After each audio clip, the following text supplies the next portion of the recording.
Bank দখল করা হয়নি, ব্যাংক তার মায়ের কুলে ফিরে আসবে ইনশাআল্লাহ। খুর পার্টি এবং পায়ের রক কাটা পার্টি, এরা কারা এদেরকে জনগণ জানে না। মাঠে নেই একসময়ের ক্ষমতাসীন দল আওয়ামী লীগ।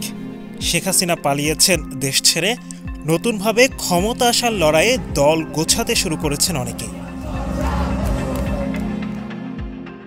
কিন্তু এরই মধ্যে আবারও অস্থির দেশের রাজনৈতিক অঙ্গন। এবার মুখোমুখি অবস্থানে বিএনপি আর জামাত। বিএনপির যুগ্ম মহাসচিব রুহুল কবির রিজভীর দাবি, ৫ আগস্টের পর একটি ইসলামী দল বেশ কয়েকটি ব্যাংক দখল করেছে। অন্যদিকে জামায়াতের আমির বলছেন, ইসলামী ব্যাংক দখল নয়, মায়ের কোলে ফিরে এসেছে। এই ব্যাংক অমুক দল তমুক দল দখল করেছে, ব্যাংক দখল করা হয়নি, ব্যাংক তার মায়ের কুলে ফিরে আসবে ইনশাআল্লাহ। ৫ই আগস্টের পরের দিনে কি করে ইসলামী ব্যাংকগুলো আপনারা দখল করেছেন? এর আগে জামাতকে রীতিমতো ৭১-এর মানবতা বিরোধী রক্কাটা উল্লেখ করে রিজভী বলেন, ৫ আগস্টের পর একটি রাজনৈতিক দলের আত্মসাৎ দেখেছে জনগণ। কারা পায়ের রক কাটে তাদেরও চেনে জনগণ। খোলা পানিতে মাছ শিকারের চেষ্টা করছে ৭১-এর বিরোধিতাকারী জামাত। কারা পায়ের রক কাটে তাদেরকে তো জনগণ ঠিকই জানে, চেনে। সুতরাং খুব ঘোলা পানিতে মাছ শিকার করার চেষ্টা করছে। রুহুল কবির রিজভীর এই বক্তব্যের পর নড়েচড়ে ওঠে রাজনৈতিক অঙ্গন। জামাতকে রক্কাটা, স্বাধীনতা বিরোধী এসব আখ্যা দেওয়ার পর প্রশ্ন ওঠে দুই দলের সম্পর্কের নানা দিক নিয়ে। গতকাল ২৯ ডিসেম্বর রিজভীর বক্তব্যের পর আজ জামাত ইসলামের আমির শফিকুর রহমানের দাবি, ইসলামী ব্যাংক দখল নয়, মায়ের কোলে ফিরে এসেছে। এখন কেউ কেউ বলেন এই ব্যাংক অমুক দল তমুক দল দখল করেছে, ব্যাংক দখল করা হয়নি, ব্যাংক তার মায়ের কুলে ফিরে আসবে ইনশাআল্লাহ।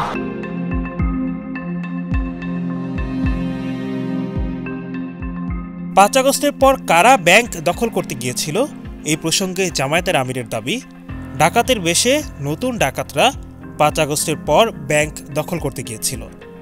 জামাত ইসলামী ব্যাংক দখল করেনি, বরং এই ব্যাংক তার মায়ের কোলেই ফিরে এসেছে।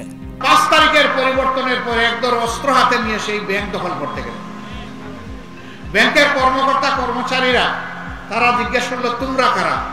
বললো যে আমরা এখন ব্যাংকের দায়িত্ব নিতে চাই। বোঝা গেল যে এরা ডাকাতের বেশে নতুন ডাকাত, আবার সেখানে গেছে ব্যাংক ডাকাতি করতে।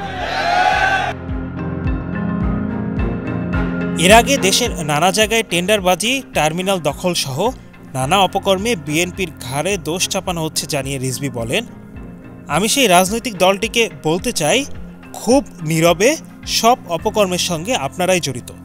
কারা পায়ের রক কাটে তাদের তো জনগণ আগে থেকেই চেনে। আজকে কোন মুখে বলছেন এক চাঁদাবাজ পালিয়েছে, আরেক চাঁদাবাজকে কেউ দেখতে চায় না?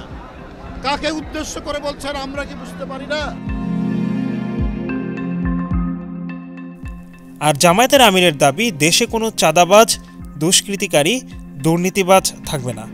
বাংলাদেশকে সম্পূর্ণ বৈষম্যমুক্ত একটি দেশ হিসেবে গড়ে তোলা হবে। সব ধর্মের, সব বর্ণের মানুষ মিলেমিশে সমান অধিকারের ভিত্তিতে বসবাস করবে।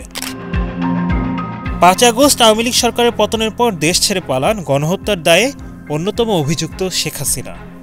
তারপর দেশের দায়িত্ব নেন ডক্টর ইউনূসের অন্তর্বর্তীকালীন সরকার। কানাঘুষা চলছে, পরবর্তীতে দেশ শাসনে প্রাধান্য পাবে বিএনপি আর জামাত।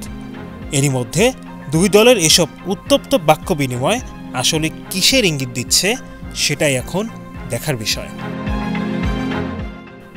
Hello Bangla news desk.